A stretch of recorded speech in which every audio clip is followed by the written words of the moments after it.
Hello, I'm Paul Single, Managing Director here at City National Rochdale, and welcome to Economic Perspectives. Last year, when the balance of credit card debt exceeded $1 trillion, it gathered a lot of news headlines that focused on household leverage. When looking at the broader picture of consumer borrowing, it's up $3.5 trillion since the end of 2019, right before the pandemic set in. The economic implications of consumer debt is far more complicated than just a news headline. On the positive side, consumer debt helps increase consumer spending, which is the primary driving force of this economy. It makes up about 2/3 of GDP.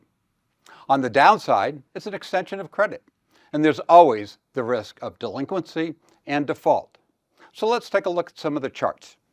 This chart shows the growth of credit card balances, with data going back to the early 2000s. In 2005, the balance was around $700 billion, but now it stands at $1.12 trillion. In June of last year, it passed the $1 trillion mark, a larger number that I mentioned earlier, but then it received an awful lot of attention.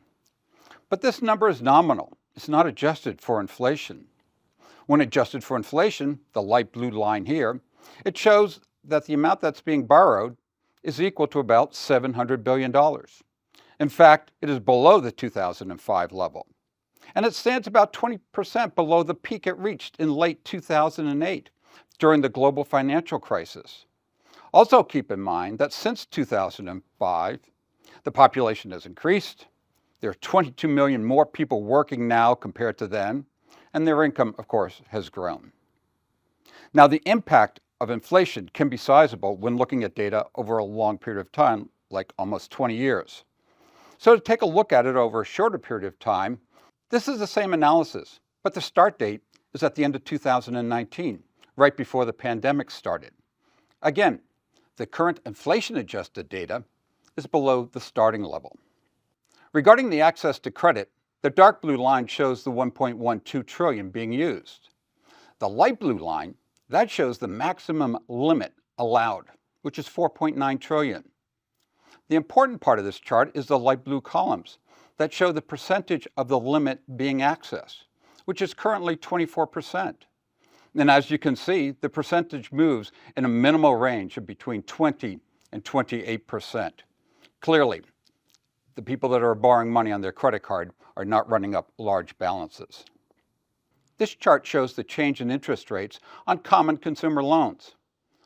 On the left is credit cards. The gray is the level it was before the pandemic started. The light blue level is just 1 year ago, and the dark blue is the current quarter's data. Clearly, interest rates have been moving up, and the higher financing costs are beginning to impact consumer behavior. This chart shows non-mortgage interest payments as a percent of disposable personal income, which is the money you have after you've paid your taxes. So it's the money you have to do with whatever you want. Spend it, save it, invest it, give it away. In the 5 years before the pandemic, you can see that it was very stable at around 2%. But following the pandemic recession, it fell as interest rates declined, and the light blue line shows when the Fed began to raise interest rates. Since then, these interest payments have moved up about 0.5 percentage point. This implies that interest payments are now 25% higher than before the pandemic, so it will have an effect on consumer balance sheets. The higher interest rates may be the primary cause of increased delinquency rates on credit card loans. However, the increase is from a relatively healthy starting point of household balance sheets, as they have been paying down debt over the past several years. The current level is still well below the long-term average. But the debt story needs to broaden out. Credit cards make up just 6% of consumer debt. Mortgages are the lion's share, with more than 2/3 of total consumer debt. Total consumer debt stands at $17.7 trillion, about $3.5 trillion above where it was at the end of 2019. But adjusted for inflation, the light blue line, you can see it's about the same level as it was in 2005. Here we're going to take a look at delinquencies in a little bit more detail. And for some long-term perspective, the gray columns show the average delinquencies for various consumer loans that the Fed publishes data. This is showing the average of the 15 years before the pandemic. The light blue columns show the delinquency rate 1 year ago. In all cases, the delinquency rate a year ago was lower than the long-term average. It's most noticeable in residential loans or mortgages. That has to do with the stringent changes in mortgage qualifications that were put in place following the global financial crisis. The gray columns, the 15-year data, includes that period of time, and that's why it's much higher. Now, let's take a look at the current level of delinquencies. That's the dark blue columns. Again, all are below the long-term average, but mortgages are a little lower than a year ago. Commercial real estate has moved up a tad from a year ago, which of course is not surprising considering all the news articles about vacancies at offices in some major cities. Credit card delinquencies have increased slightly since last year, as we discussed earlier. The two remaining categories, the other consumer loans and commercial and industrial loans, they haven't moved much from last year, but are below the long-term average. Overall, the delinquency story, being below the long-term averages, is not much of a concern on a macroeconomic level. The financial strength of most households is the reason why delinquencies are near historically low levels, and this can be seen in the next two charts. This chart shows the total amount of debt that is owed relative to disposable income.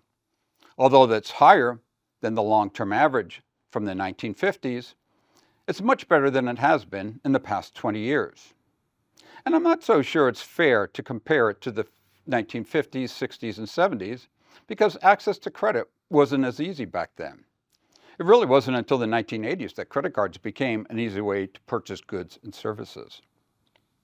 This chart is more important than the previous one because it measures the required household payment relative to the total disposable income.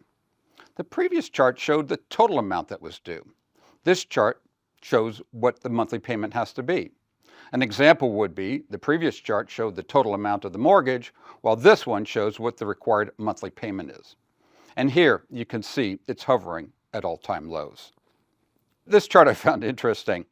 I'm a little unsure how important this chart is in understanding credit and debt, but I found it interesting that the New York Fed monitors this. It's the percentage of debt collection from a third party. And based on this, creditors don't need outside parties to collect their debt right now, since it's extremely low. Yes, there's a lot of debt out there. However, adjusted for inflation, it has remained relatively stable. Delinquencies are manageable at this stage, and the balance sheet of those borrowing money is quite solid. The higher interest rates have raised the risk of the ability of some to borrow. And at this stage of the economic cycle, managing debt is not a macroeconomic issue. The bigger issue going forward is how much of the higher interest rate on the debt will slow down consumer spending. Again, the major driving force of GDP. But generally speaking, as long as the unemployment rate stays below 5%, it implies a robust economy where households can service their debt. And when the unemployment rate increases due to weakening of the economy, that's the time to start worrying about debt. But that's not the scenario at this stage right now. Thank you for watching. I'm Paul Single, and I'll see you next month.